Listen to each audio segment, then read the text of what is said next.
Hameed sir ഇന്ന് നമ്മളോട് സംസാരിക്കുന്നത് ഇസ്ലാമോഫോബിയയെ കുറിച്ചാണ്. എല്ലാവരും കേട്ടുകൊണ്ടിരിക്കുകയും എന്നാൽ മറ്റെന്തൊക്കെയോ ആണ് എന്ന് തെറ്റിദ്ധരിക്കുകയും മൗലികമായി അതിനെക്കുറിച്ച് ധാരണകൾ ഇല്ലാതിരിക്കുകയും ചെയ്തുകൊണ്ടിരിക്കുന്ന ഒരു പ്രധാനപ്പെട്ട വാക്ക്, ഒരു ദ മോസ്റ്റ് ഫോമുലർ, വളരെ മോസ്റ്റ് ഫെമിലിയർ ആയിട്ടുള്ള ഒരു ടേമാണ്. പക്ഷെ വളരെ കൃത്യമായ ധാരണ ഇല്ലാതെ പോകുന്ന ഒരു വാക്കാണ്. ഞങ്ങളൊക്കെ അത് കേട്ടു തുടങ്ങുന്നത് ഇപ്പോ ഒരു 93 മീൻസ് പോസ്റ്റ് USSR കാലത്താണ്.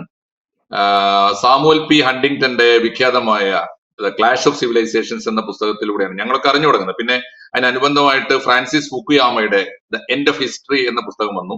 അങ്ങനെ ഗ്ലോബലി വളരെ ആഗോളതലത്തിൽ തന്നെ പ്രസിദ്ധമായ ഒരു ടേമാണ് ഇസ്ലാമോഫോബിയ.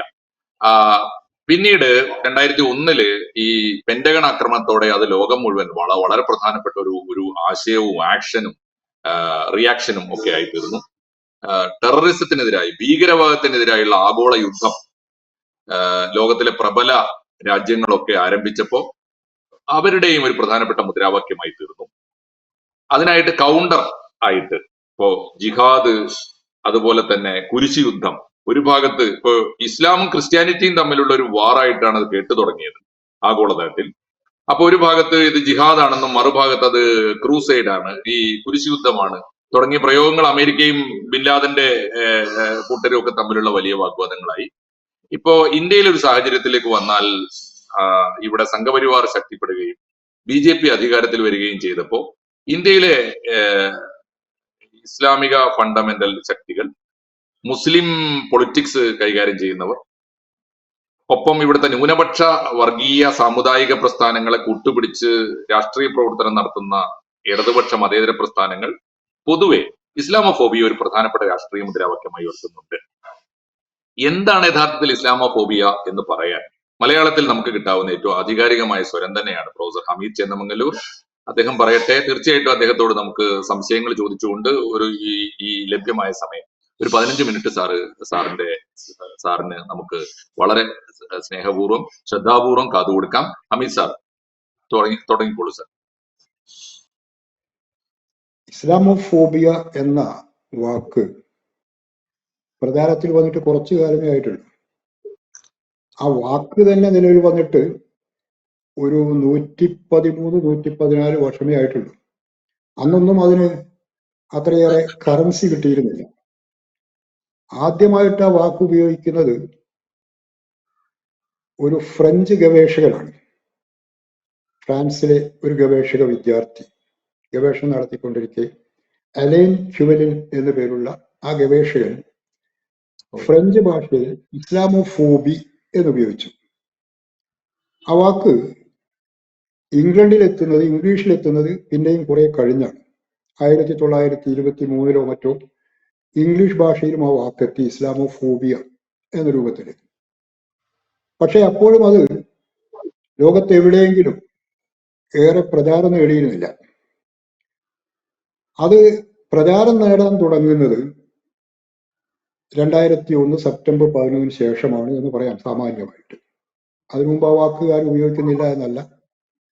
തീർച്ചയായിട്ടും പാശ്ചാത്യ രാഷ്ട്രങ്ങളിലും പൗരസ്ത്യ രാഷ്ട്രങ്ങളിലുമൊക്കെ ചില എഴുത്തുകാരും ചില രാഷ്ട്രീയ നേതാക്കന്മാരും അതുപോലെ ചില മതപ്രസ്ഥാനങ്ങളുടെ വക്താക്കളുമൊക്കെ ഇസ്ലാമോഫോബിയ എന്ന വാക്ക് ഉപയോഗിച്ചിട്ടുണ്ട്.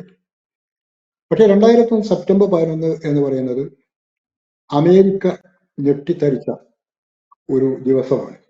അമേരിക്ക എന്ന് പറയുന്നത് അതുവരെ കരുതപ്പെട്ടിരുന്നത് ആരാലും അവിധം ആക്രമിക്കപ്പെടാൻ സാധ്യതയില്ലാത്ത ഒരു രാഷ്ട്രമായിട്ടാണ്.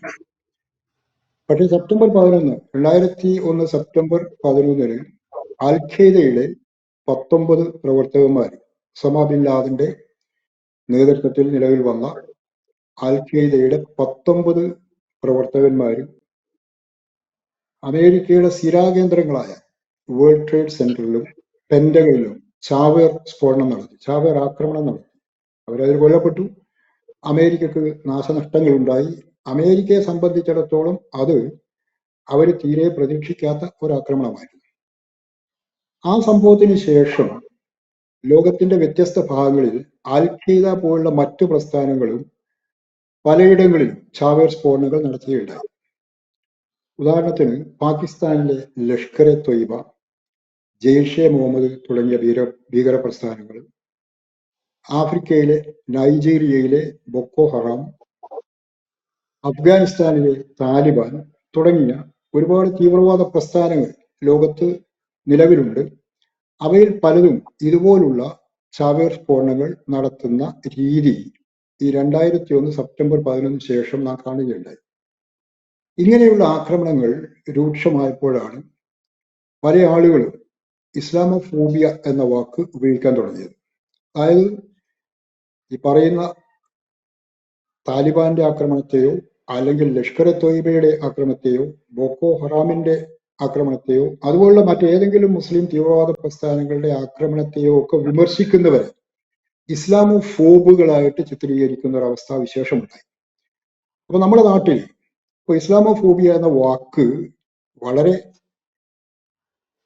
കൂടുതൽ ഉപയോഗിക്കാൻ തുടങ്ങുന്നത് ഈ 2001 ശേഷമാണ് എന്ന് പറയാം.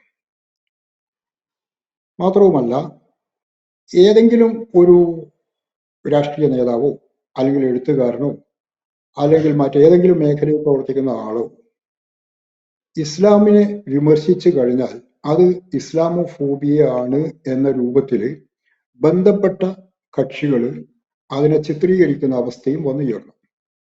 ഒരൊറ്റ ഉദാഹരണം ഞാൻ പറയാം. ഈ അഖില ഹാദിയ വിഷയമുണ്ടായല്ലോ.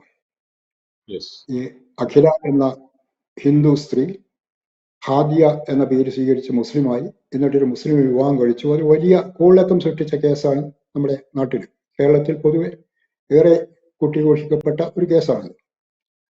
ആ കേസിനെ സംബന്ധിച്ച്, ആ വിഷയത്തെ സംബന്ധിച്ച് CPI-Mന്റെ പോളിറ്റ് ബ്യൂറോ മെമ്പർ ആയ ബൃന്ദ കാരാട്ട് ഇംഗ്ലീഷ് പത്രമായ ഹിന്ദുവിൽ അക്കാലത്ത് ഒരു ലേഖനം എഴുതി. ആ ലേഖനത്തിൽ ബൃന്ദ കാരാട്ട് ചൂണ്ടിക്കാണിച്ചത് പോപ്പുലർ ഫ്രണ്ടിന്റെ പ്രവർത്തനം. കാരണം ഈ അഖില ഹാദിയ വിഷയത്തിൽ പോപ്പുലർ ഫ്രണ്ട് പശ്ചാത്തല ശക്തിയായിട്ട് പ്രവർത്തിച്ചിട്ടുണ്ട്. അത് മുൻനിർത്തിയാണ് ബൃന്ദ കാരാട്ട് എഴുതിയത് പോപ്പുലർ ഫ്രണ്ട് ഓഫ് ഇന്ത്യ എന്ന സംഘടനയുടെ പ്രവർത്തന ശൈലി ഹിന്ദുത്വ പ്രവർത്തന ശൈലിയുമായിട്ട് സാമ്യമുള്ളതാണ് എന്ന്. അങ്ങനെ ഒരു വാദം അതിലുണ്ടായിരുന്നു. അപ്പോൾ അതിനെതിരെ അന്ന് പോപ്പുലർ ഫ്രണ്ടിന്റെ മുഖപത്രമായ തേജസ്സിൽ കേരളത്തിലെ ഒരു ഫെമിനിസ്റ്റ് എഴുതിയ ലേഖനത്തിൽ പറയുന്നത് ബൃന്ദ കാരാട്ടിൻ്റെത് ഇസ്ലാമോഫോബിയയുടെ നിദർശനമാണ് എന്നാണ്. അതായത് പോപ്പുലർ ഫ്രണ്ട് എന്ന സംഘടനയെ വിമർശിച്ചാൽ അത് ഇസ്ലാമോഫോബിയായി. ഇസ്ലാമോഫോബിയ എന്നോട് ഉദ്ദേശിക്കുന്നത് എന്താണ്? ഫോബിയ എന്ന വാക്കിനർത്ഥം അനാവശ്യമായ ഭീതി, അതാണ്, അല്ലെങ്കിൽ അനാവശ്യമായ വിദ്വേഷം ആണ് ഫോബിയ എന്ന വാക്കുകൊണ്ട് ഉദ്ദേശിക്കുന്നത്. ഇസ്ലാമോഫോബിയ എന്ന് പറയുമ്പോൾ ഇസ്ലാമിനോടുള്ള വിദ്വേഷം, ഇസ്ലാമിനോടുള്ള വെറുപ്പ്, മുസ്ലിങ്ങളോടുള്ള വെറുപ്പ് എന്നൊക്കെയാണല്ലോ ഉദ്ദേശിക്കുന്നത്. അതുപോലെ ഇംഗ്ലീഷിൽ ധാരാളം വാക്കുകളുണ്ട് ഈ ഫോബിയ എന്ന വാക്ക് അവസാനം വരുന്നത്. ഉദാഹരണമായിട്ട് ക്ലോസ്ട്രോഫോബിയ എന്നൊരു വാക്ക് ഇംഗ്ലീഷിലുണ്ട്.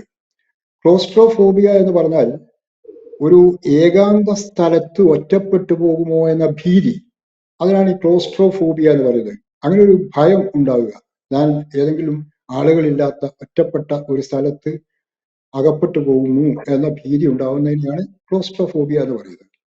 അത് ഇംഗ്ലീഷിൽ തന്നെ സെനഫോബിയ എന്നൊരു വാക്കുണ്ട്.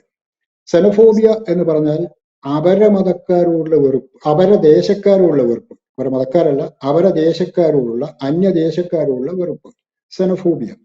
അതുപോലെ ഇസ്ലാമോഫോബിയ എന്ന വാക്ക് വന്നു യുക്തിരഹിതമായ ഭയം, അതുപോലെ വിദ്വേഷം, വെറുപ്പ് എന്ന അർത്ഥത്തിലാണ് അത് ഉപയോഗിക്കുന്നത്. അപ്പൊ ഇസ്ലാമിന് നേരെയുള്ള വെറുപ്പ്, മുസ്ലിങ്ങളോട് നേരെയുള്ള വിദ്വേഷം, അതിനെയൊക്കെ കുറിക്കാനാണ് നമ്മുടെ നാട്ടിലും മറ്റു പലയിടങ്ങളിലും ഇസ്ലാമോഫോബിയ എന്ന വാക്ക് ഉപയോഗിക്കുന്നത്. ഇസ്ലാമോഫോബിയെ കുറിച്ച് പറയുമ്പോൾ ഈ മതവുമായി ബന്ധപ്പെട്ട ഫോബിയകളെ നമുക്ക് 5ആയിട്ട് തരംതിരിക്കാവുന്നതാണ്. നമ്മൾ ഇസ്ലാമോഫോബിയ എന്ന് കേൾക്കുമ്പോൾ സാധാരണഗതിയിൽ തോന്നുക ലോകത്ത് ഒരു മതത്തിനെതിരെ മാത്രമാണ്, അല്ലെങ്കിൽ ഒരു മതത്തിൽ വിശ്വസിക്കുന്നവർക്കെതിരെ മാത്രമാണ് ഈ അനാവശ്യമായ ഭീതിയും അനാവശ്യമായ വിദ്വേഷവും വിവേചനവും വെറുപ്പും ഒക്കെ നിലനിൽക്കുന്നത് എന്നാണ്. എൻ്റെ അഭിപ്രായത്തിൽ അത് ശരിയല്ല. ഇസ്ലാമിനോട് വെറുപ്പുള്ളവരുണ്ടാകാം, അതുപോലെ മുസ്ലിങ്ങളോട് വിദ്വേഷമുള്ളവരുണ്ടാകാം, അതില്ല എന്ന് പറയുന്നില്ല, അങ്ങനെ ഉണ്ട് താനും. പക്ഷേ ഇസ്ലാമോഫോബിയ പോലെ തന്നെ നമുക്ക് മറ്റൊരു ഫോബിയ മതത്തിനകത്ത് കാണാം. അതിന്റെ പേരാണ് അതർ റിലീജിയോഫോബിയ. ഇസ്ലാമിന് നേരെ മാത്രമല്ല ഈ വിദ്വേഷമുള്ളത്, ഇസ്ലാമിനോട് മുസ്ലിങ്ങളോട് മാത്രമല്ല ഈ വെറുപ്പും അവജ്ഞയും വിവേചനവും ഉള്ളത്, മറ്റ് മതക്കാരോടും ഇതുപോലുള്ള ഫോബിയ വെച്ച് പുലർത്തുന്ന ആളുകൾ ലോകത്ത് പലയിടങ്ങളിലുമുണ്ട്. ഉദാഹരണം പറയുകയാണെങ്കിൽ നമ്മുടെ നാട്ടിൽ ഹിന്ദു ഫോബിയ ഇല്ലേ? അതായത് ഹിന്ദു മതത്തോട്, ഹിന്ദുമത വിശ്വാസികളോട്, ഹിന്ദുമതത്തിൽ പ്രവർത്തിക്കുന്ന, ഹിന്ദു സമുദായത്തിൽ പ്രവർത്തിക്കുന്ന ഹിന്ദുത്വ ശക്തികളോട് ഒക്കെ അനാവശ്യമായോ ആവശ്യമായിട്ടോ എന്തായാലും ശരി വിദ്വേഷം വെച്ച് പുലർത്തുന്ന ആൾക്കാരില്ലേ? അവരോട് വെറുപ്പ് വെച്ച് പുലർത്തുന്ന ആൾക്കാരില്ലേ? തീർച്ചയായിട്ടുമുണ്ട്. അവരോട് ഒരു തരം ഭീതി കാണിക്കുന്ന ആൾക്കാരുമുണ്ട്. അപ്പോ ഹിന്ദു ഫോബിയ നമ്മുടെ നാട്ടിലുണ്ട്. നമ്മുടെ നാട്ടിൽ മാത്രമല്ല ഉള്ളത്, പാകിസ്ഥാനിൽ ഹിന്ദു ഫോബിയ ഉണ്ട്, അതുപോലെ ബംഗ്ലാദേശിൽ ഹിന്ദു ഫോബിയ ഉണ്ട്. അഫ്ഗാനിസ്ഥാനിലേക്ക് ചെല്ലുമ്പോൾ നമ്മൾ കാണുന്നത് എന്താണ്? അവിടെ നമ്മൾ ബുദ്ധ ഫോബിയ, ബൗദ്ധ ഫോബിയ കണ്ടു. അവിടെ ബാമിയാനിലെ ബുദ്ധ പ്രതിമകൾ തകർക്കപ്പെട്ടു. തകർത്തത് മുസ്ലിം തീവ്രവാദികളാണ്. അതെന്തിന്റെ പേരിലാണ്? അതായത് ബുദ്ധമതത്തോടുള്ള വെറുപ്പ്, ബുദ്ധമതത്തോടുള്ള അനാവശ്യമായ വിദ്വേഷം കാണിക്കുകയായിരുന്നു ഈ ഏതാണ്ട് നൂറ്റാണ്ടുകളോളം നൂറ്റാണ്ടുകളല്ല, ഏതാണ്ട് സഹസ്രാബ്ദങ്ങളോളം നിലനിന്ന, ഒന്നര സഹസ്രാബ്ദത്തോളം നിലനിന്ന ഈ ബുദ്ധ പ്രതിമകൾ തകർക്കുമ്പോൾ അവിടുത്തെ മുസ്ലിം തീവ്രവാദികൾ അവർ പ്രകടിപ്പിച്ചത് ബുദ്ധമതത്തോടുള്ള വിദ്വേഷമാണ്. അപ്പൊ അത് ബൗദ്ധ ഫോബിയാണ് നമ്മളാണ് കാണുന്നത്. അതുപോലെ ബംഗ്ലാദേശില്, അഫ്ഗാനിസ്ഥാനില് ഒക്കെയും പാകിസ്ഥാനില് ഒക്കെയും നമ്മൾ ഹിന്ദു ക്ഷേത്രങ്ങൾ അല്ലെങ്കിൽ ബുദ്ധക്ഷേത്രങ്ങൾ ഒക്കെ തകർക്കപ്പെടുന്നതായി കണ്ടിട്ടുണ്ട്.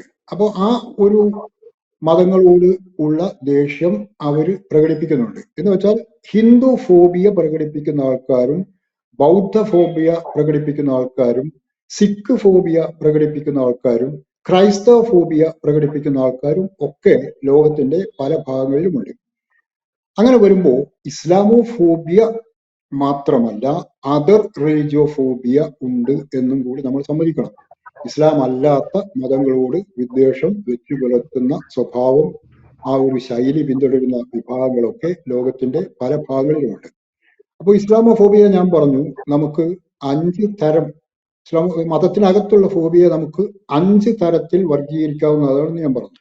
ഒന്ന് ഞാൻ ഈ പറഞ്ഞ അതർ റിലീജിയോഫോബിയ. രണ്ടാമത്തേത് ഇൻട്രാ ഇസ്ലാമോഫോബിയ ആണ്. ഇൻട്രാ ഇസ്ലാമോഫോബിയ എന്ന് പറഞ്ഞാൽ അന്തർ ഇസ്ലാം വിദ്വേഷം. നമ്മുടെ രാജ്യത്തിനകത്തും നമ്മുടെ രാജ്യത്തിന് പുറത്തും ഒക്കെ നമ്മൾ ഈ ഇൻട്രാ ഇസ്ലാമോഫോബിയ കാണുന്നുണ്ട്. ഇൻട്രാ ഇസ്ലാമോഫോബിയ അല്ലെങ്കിൽ അന്തർ ഇസ്ലാം ഫോബിയ എന്ന് പറയുമ്പോൾ ഉദ്ദേശിക്കുന്നത് ഇസ്ലാമിനകത്തുള്ള അവാന്തര വിഭാഗങ്ങളോട്, ഇസ്ലാമിനകത്തുള്ള മുഖ്യധാര പ്രസ്ഥാനങ്ങളോ മുഖ്യധാര കക്ഷികളോ പ്രകടിപ്പിക്കുന്ന വിദ്വേഷമാണ്. ഉദാഹരണം പറയുകയാണെങ്കിൽ ഇറാനിൽ നമുക്ക് സുന്നി ഫോബിയ കണ്ടെത്താൻ കഴിയും. കാരണം ഇറാൻ എന്ന് പറഞ്ഞത് ഭൂരിപക്ഷം ഷിയ മുസ്ലിങ്ങൾ അധിവസിക്കുന്ന രാജ്യമാണ്. അവർക്കാണ് അവിടെ എല്ലാ മേഖലയിലും മേധാവിത്വമുള്ളത്. രാഷ്ട്രീയമായിട്ട് നോക്കിയാലും സാമ്പത്തികമായിട്ട് നോക്കിയാലും ഏറ്റവും കൂടുതൽ മേധാവിത്വം പുലർത്തുന്നത് ഷിയ മുസ്ലിങ്ങളാണ്. അവിടെയുള്ള ഷിയ മുസ്ലിം വിഭാഗം സുന്നി മുസ്ലിം വിഭാഗത്തോട് വിദ്വേഷം വെച്ചു പുലർത്തുന്നു എന്നത് നിഷേധിക്കാനാവാത്ത ഒരു വസ്തുതയാണ്. അതുപോലെ തന്നെ സൗദി അറേബ്യ എന്ന സുന്നി ഭൂരിപക്ഷ രാഷ്ട്രത്തിൽ നാം കാണുന്നത് ഷിയ ഫോബിയയാണ്. അതായത് മുസ്ലിങ്ങൾക്കിടയിലെ അവിടുത്തെ ന്യൂനപക്ഷമായ ഷിയ മുസ്ലിങ്ങളോട് ഒരുതരം വിദ്വേഷവും വെറുപ്പും കണ്ടുകൂടായ്മയും ഒക്കെ വെച്ച് പുലർത്തുന്ന, അവരെ ദ്രോഹിക്കുന്ന രൂപത്തിലുള്ള പ്രവർത്തനങ്ങൾ സൗദി അറേബ്യയിലെ സുന്നി വിഭാഗത്തിൽ നിന്നുണ്ടാവാറുണ്ട്. അഫ്ഗാനിസ്ഥാനിൽ ഷിയ മുസ്ലിങ്ങൾക്കെതിരെ, അതുപോലെ പാകിസ്ഥാനിൽ ഷിയ മുസ്ലിങ്ങൾക്കെതിരെ ഒക്കെ പലപ്പോഴും ആക്രമണങ്ങളും പിന്നെ അതുപോലുള്ള അവർക്ക് നേരെയുള്ള വിവേചനങ്ങളൊക്കെ നാം കണ്ടുപോന്നിട്ടുണ്ട്. അപ്പൊ അവിടെയൊക്കെ നമ്മൾ കാണുന്നത് ഇസ്ലാമിനകത്തുള്ള ഒരു അവാന്തര വിഭാഗത്തോട് വെച്ച് പുലർത്തുന്ന വിദ്വേഷമാണ്. പാകിസ്ഥാനിലെ കാര്യം പറയുകയാണെങ്കിൽ എടുത്തു പറയേണ്ടതാണ്, 1950കളുടെ ആദ്യം തൊട്ട് ആ രാജ്യത്ത് മുസ്ലിങ്ങൾക്കിടയിലെ ഒരു ന്യൂനപക്ഷമായ അഹമ്മദിയ മുസ്ലിങ്ങൾക്കെതിരെ അവിടുത്തെ പ്രബല വിഭാഗമായ സുന്നി മുസ്ലിങ്ങൾ അനുവർത്തിക്കുന്ന രീതികൾ. അവർക്കെതിരെ കലാപം നടന്നു, അവരെ അവിടെ നിരോധിച്ചു. ഇന്ന് പാകിസ്ഥാനിൽ ജീവിക്കുന്ന അഹമ്മദിയ മുസ്ലിങ്ങൾക്ക് തങ്ങൾ മുസ്ലിങ്ങളാണ് എന്ന് പറയാനുള്ള അവകാശം പോലുമില്ല. അവർക്ക് സ്വയം തങ്ങൾ മുസ്ലിങ്ങളാണെന്ന് പ്രഖ്യാപിക്കാനുള്ള സ്വാതന്ത്ര്യം പോലും ഇന്ന് അഫ്ഗാനിസ്ഥാനിലില്ല, പാകിസ്ഥാനിലില്ല. അതുപോലെ അവർക്ക് അവരുടെ മസ്ജിദ് എന്ന് പറയാൻ പറ്റില്ല. അങ്ങനെ അത്രയേറെ മനുഷ്യാവകാശങ്ങൾ നിഷേധിക്കപ്പെട്ട ഒരു വിഭാഗമാണ് പാകിസ്ഥാനിലെ അഹമ്മദിയ മുസ്ലിങ്ങൾ.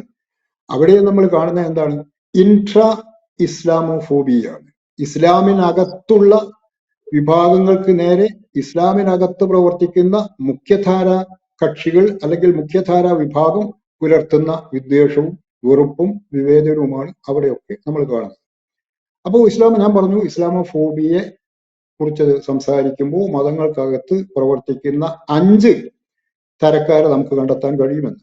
ഒന്ന് ഇസ്ലാമോഫോബിയ എന്ന ആ ഒരു കാറ്റഗറി. രണ്ടാമത്തേത് അതർ റിലീജിയോഫോബിയ എന്ന കാറ്റഗറി. മൂന്നാമത്തേത് ഇന്റർ ഇസ്ലാമോഫോബിയ എന്ന കാറ്റഗറി. നാലാമത്തേത് ലിബറൽ ഇസ്ലാമോഫോബിയാണ്. ലിബറൽ ഇസ്ലാമോഫോബിയ എന്ന് പറഞ്ഞാൽ അതിനർത്ഥം ഇസ്ലാമിനകത്തുള്ള ലിബറൽ ചിന്താഗതിയോടും ലിബറൽ മനോഭാവക്കാരോടും ലിബറൽ പ്രസ്ഥാനക്കാരോടും ആ ഇസ്ലാം മതത്തിലെ യാഥാസ്ഥിതിക മതമൗലിക വിഭാഗങ്ങൾ പുലർത്തുന്ന വിദ്വേഷമാണ്. അതിനെയാണ് ലിബറൽ ഇസ്ലാമോഫോബിയ, അതായത് ലിബറൽ ഇസ്ലാമിന് നേരെയുള്ള ഫോബിയ, ലിബറൽ ഇസ്ലാമിനുള്ള വിദ്വേഷം. അത് ലോകത്തുടനീളം മുസ്ലിങ്ങൾക്കിടയിൽ നമുക്ക് കണ്ടെത്താൻ കഴിയും. എവിടെയൊക്കെ മുസ്ലിം സമൂഹത്തിൽ ലിബറൽ ചിന്താഗതിക്കാരുണ്ടോ അവരെയൊക്കെ വേട്ടയാടുന്ന രീതി ഒരുപാട് കാലമായിട്ട് മുസ്ലിം സമൂഹങ്ങളിൽ നമ്മൾ കണ്ടുപോന്നിട്ടുണ്ട്. പിന്നെ സൽമാൻ റുഷ്ദിയുടെ കാര്യം എടുക്കൂ. സൽമാൻ റുഷ്ദി മുസ്ലിമാണ്, മുസ്ലിം സമുദായത്തിൽ ജനിച്ച ആളാണ്. ഇദ്ദേഹത്തിന്റെ ഒരു നോവലിനെതിരെ 1988-89 കാലത്ത് ഫത്വ പുറപ്പെടുവിക്കപ്പെടുകയുണ്ടായി. ആയത്തുള്ള ഖൊമേനി റുഷ്ദി എന്ന നോവലിസ്റ്റിനെ അദ്ദേഹം എഴുതിയ സെറ്റാനിക് വേഴ്സസ് എന്ന നോവലിന്റെ പേരിൽ കണ്ടയിടത്ത് വെച്ച് കൊല്ലാൻ ലോകത്തുടനീളമുള്ള മുസ്ലിങ്ങളെ ആഹ്വാനം ചെയ്തു. ഒരുപക്ഷെ ലോകം കണ്ട ഏറ്റവും വലിയ ഒരു ഫാഷിസ്റ്റ് രേഖയായിരുന്നു ആ ഫത്വ. ഒരു നോവൽ എഴുതിയതിന്റെ പേരിൽ ആ നോവലിസ്റ്റിനെ കൊല്ലാൻ ആഹ്വാനം ചെയ്യുന്ന ഫത്വയായിരുന്നു അത്. ഇത് എന്താ കാണിക്കുന്നത്? ലിബറൽ ചിന്താഗതിക്ക് നേരെയുള്ള ഖൊമേനിയുടെയും ഖൊമേനിയെപ്പോലുള്ള ആൾക്കാരുടെയും ഒക്കെ വിദ്വേഷവും വെറുപ്പുമാണ്. ഇത് സൽമാൻ റുഷ്ദിയുടെ കാര്യത്തിൽ മാത്രമല്ല നമ്മൾ കണ്ടത്. ബംഗ്ലാദേശിൽ ജനിച്ച് ബംഗ്ലാദേശിൽ ജീവിച്ചു പോന്ന തസ്ലീമ നസ്രീൻ എന്ന അവിടുത്തെ നോവലിസ്റ്റിനെതിരെ അന്നാട്ടിലെ മതമൗലികവാദികൾ സ്വീകരിച്ച നിലപാടും ഇത് തന്നെയാണ്. ലജ്ജ എന്ന ഒരു നോവൽ എഴുതിയതിന്റെ പേരിൽ അവിടുത്തെ മതമൗലികവാദികളും അവിടുത്തെ വർഗീയവാദികളും അവിടുത്തെ യാഥാസ്ഥിതികരായ മുസ്ലിം സംഘടനകളും ഒക്കെ തസ്ലീമ നസ്രീനെ ആട്ടി ഓടിച്ചു ബംഗ്ലാദേശിൽ നിന്ന്. അവർക്ക് അങ്ങോട്ട് പോകാൻ പറ്റാത്ത സ്ഥിതിവിശേഷം വന്നു. അവർക്ക് നേരെ വധഭീഷണി ഉണ്ടായി. അതെന്താ കാണിക്കുന്നത്?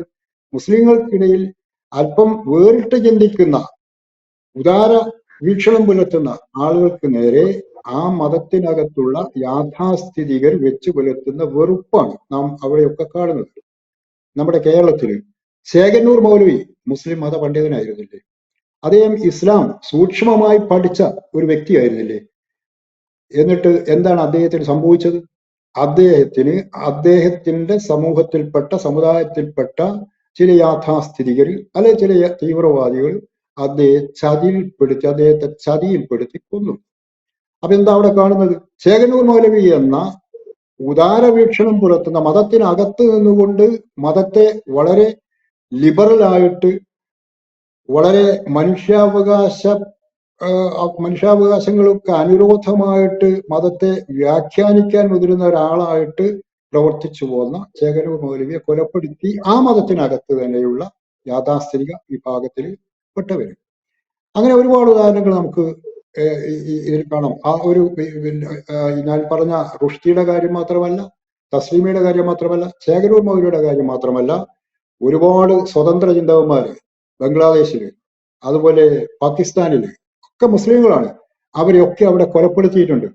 എന്തിനധികം പറയുന്നു, പാകിസ്ഥാനിലെ പഞ്ചാബ് പ്രവിശ്യയിലെ ഗവർണറായിരുന്നല്ലോ സൽമാൻ തസീർ. സൽമാൻ തസീർ ആസിയ ബീവി പ്രശ്നം വന്നപ്പോൾ, അതായത് ആസിയ ബീവി എന്ന പാകിസ്ഥാനിലെ ഒരു ക്രൈസ്തവ വനിത പ്രവാചകനെ അധിക്ഷേപിച്ചു അല്ലെങ്കിൽ ഖുർആൻ അധിക്ഷേപിച്ചു എന്ന് പറഞ്ഞു. ആധിക്ഷേപം ശരിയായിരുന്നോ ഇല്ലയോ എന്ന് മറ്റൊരു കാര്യം, അല്ല എന്ന വ്യാഖ്യാനമുണ്ട്, അഭിപ്രായങ്ങളുണ്ട്, അതൊക്കെ അവിടെ ഇരിക്കട്ടെ. ഇനി അങ്ങനെ അധിക്ഷേപിച്ചാൽ തന്നെയും അവരെ ക്രൂരമായി വേട്ടയാടി അവരെ കൊല്ലണം എന്ന് കോടതി തീരുമാനിക്കുന്നു. അപ്പോഴാണ് സൽമാൻ തസീർ എന്ന ഇസ്ലാമിക ലിബറൽ പക്ഷത്ത് നിൽക്കുന്ന ഗവർണർ പറഞ്ഞത്, പാകിസ്ഥാനിൽ നിലനിൽക്കുന്ന മതനിന്ദാ നിയമം പ്രാകൃതമാണ്, അത് ബ്രിട്ടീഷുകാരുടെ കാലത്ത് ഉണ്ടാക്കപ്പെട്ട നിയമമാണ്, ആ നിയമം മാറ്റണം. അത് കൂടുതൽ ഇതുപോലുള്ള ഏതെങ്കിലും ഒരാൾ ഇസ്ലാമിനെ അധിക്ഷേപിച്ചു അല്ലെങ്കിൽ പ്രവാചകനെ നിന്ദിച്ചു എന്നൊക്കെ പറഞ്ഞ് ആ ആളെ കൊല്ലുന്ന രീതി ശരിയല്ല എന്ന് പറഞ്ഞതിന്റെ പേരിൽ സൽമാൻ തസീർ എന്ന പഞ്ചാബിലെ ആ ഗവർണറെ ഈ തസീറിന്റെ തന്നെ അംഗരക്ഷകനായ ഒരു തീവ്രവാദി വെടിവെച്ച് കൊല്ലുകയാണ് ഉണ്ടായത്. അപ്പോ നമ്മൾ കാണുന്നത് ഇസ്ലാമിനകത്ത് ലിബറൽ പക്ഷത്ത് നിൽക്കുന്നവരോട് അന്ധമായ വിരോധവും വിവേചനവും ക്രൂരതയും കാണിക്കുന്ന ആളുകൾ ആ മതത്തിനകത്തുണ്ട്, പ്രസ്ഥാനങ്ങൾ ആ മതത്തിനകത്തുണ്ട്. അതിനെയാണ് ഞാൻ പറയുന്നത് ലിബറൽ ഇസ്ലാമോഫോബിയ, ലിബറൽ ഇസ്ലാമിനോടുള്ള അന്ധമായ വിദ്വേഷം വെച്ചു പുലർത്തുന്ന പ്രവണത. അപ്പൊ ഞാൻ ആദ്യം പറഞ്ഞത് ഇസ്ലാമോഫോബിയ, 5 മതങ്ങൾക്കകത്തുള്ള ഫോബിയ നമുക്ക് 5ആയി തിരിക്കാം. ഒന്ന് ഇസ്ലാമോഫോബിയ, 2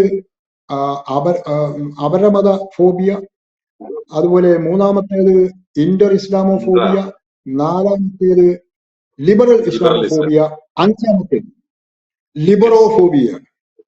ലിബറോഫോബിയ എന്ന് പറഞ്ഞാൽ ഞാൻ ഉദ്ദേശിക്കുന്നത് മതങ്ങൾക്കകത്തുള്ള ലിബറൽ ചിന്താഗതിക്കാർക്കെതിരെ എല്ലാ മതങ്ങളിലുമുള്ള യാഥാസ്ഥിതികന്മാരും മതമൗലികവാദികളും വെച്ചു പുലർത്തുന്ന ഫോബിയാണ്. അത് ഇസ്ലാമിൽ മാത്രമല്ല നമ്മൾ കാണുന്നത്. നരേന്ദ്ര ദാഭോൽക്കർ, നമ്മുടെ നാട്ടില് നരേന്ദ്ര ദാഭോൽക്കർ മഹാരാഷ്ട്രക്കാരൻ പൂനെയിൽ വെച്ച് കൊല്ലപ്പെട്ടു. ആരാ കൊലപ്പെടുത്തിയത്? ഹിന്ദു തീവ്രവാദികൾ.